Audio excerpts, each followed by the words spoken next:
Hello there, it's Jake here. Look, we've got a huge game this weekend on BT Sport. Aston Villa up against my team, Norwich City. And so I thought I would just spend a couple of minutes telling you about why I love the club, what's happened in the past that's turned me into such a big Norwich fan.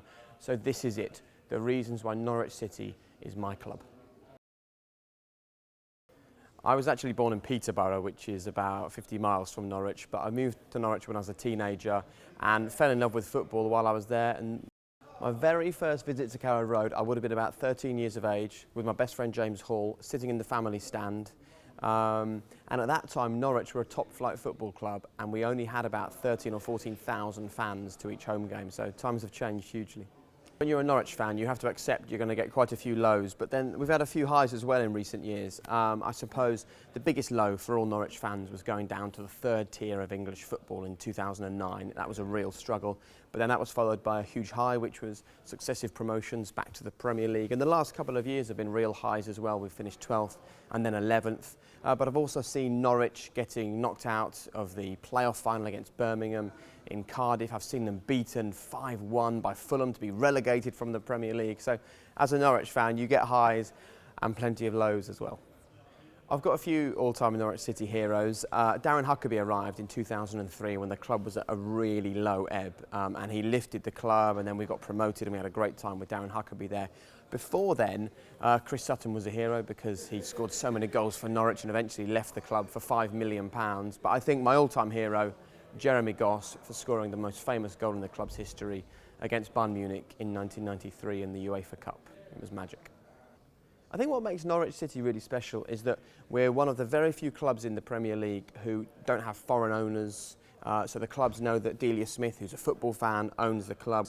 We're a club that, even though we've been very close to going into administration and wiping out the debt and starting again, we've never done that. We've done things the right way. We play good football, and it's just my club, you know, it's always going to be special.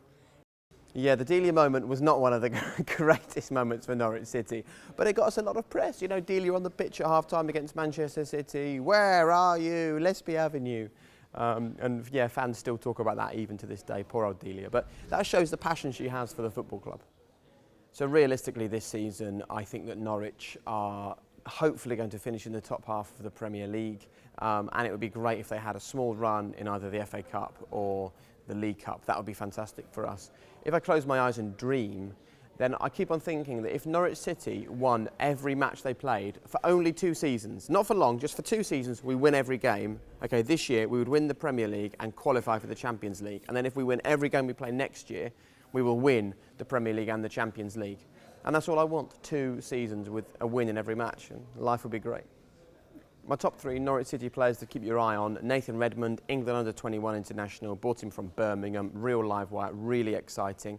And then I think it's the guys at the front really. We bought the brilliantly entitled Ricky van Wolfswinkel from Sporting Lisbon.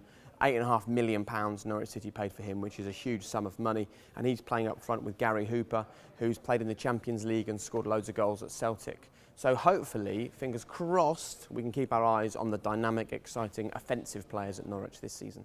I think the worst thing about me being a Norwich fan this weekend is that the guys are going to be ribbing me every 2 minutes. You know, if Norwich concede a goal, they will enjoy that immensely.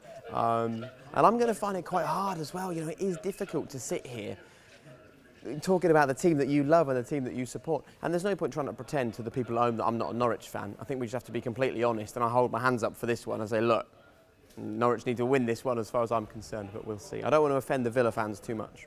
Thank you very much for watching, and for more from BT Sport, subscribe now.